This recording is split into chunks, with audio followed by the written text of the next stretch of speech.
Bir cumadan keyin buyursa, berekeli, ıyık, ulu, kutlu Ramazan ayının aldında turabız. Allah Taala'nın barыбызды esen aman, imanda, ынтымақта, денсаулықта жеткіре көрсін. Пайғамбарымыз саллаллаху алейхи ва саллям дуа қылады әлі. Аллахумма барик лана фи Раджаб ва Шаъбан ва баллигна Рамадан. Я Алла, мұндан бұрынғы мынаке Раджаб, Шаъбан айларында береке берген, жана бизди Рамазан айга жеткіре көргөн дейт эле.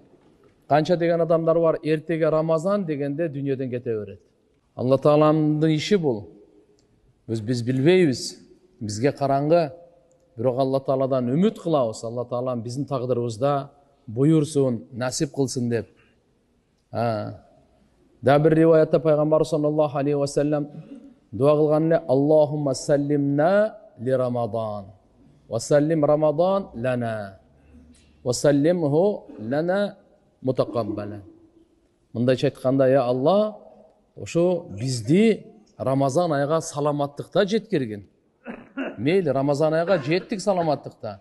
Канчадан баарыбыз эле адамдар эсен аман Аллахым өмүр берген болсо жетип, бирок Рамазан ай насип болбосо да кыйын экен да. Рамазан айдын берекеси, Рамазан айдын өкүмдөрү, пайдалары буйрубаса ал дагы кыйын. Ошон үчүн Алла Тааламдан тоофик да сурашыбыз керек. Бизге саламаттык кылгын, бизди ага саламаттык кылгын деген. Жана бизди, я Алла, ошол жерде амалдарыбызды кабыл кылгын деп. Ошондуктан мына бир жума бар экен, биз даярдык көрөйлү. Кантип даярдык көрөйлү? Дуа менен. Жүрөктөн дуа кылайлы, я Алла, жеткире көр, я Алла, жеткире көр. Өзүбүзгө таянбайлы, жашоого алданбайлы, шайтандын азгырыгына түшпөйлү. Алладан дуа кылайлы, жеткире көр. Жөн эле эмес, амандыкта, ден соолукта, тынчтыкта, я Алла, жеткире көр. Жана Рамазан айдын касиетин мага насип кыла көр.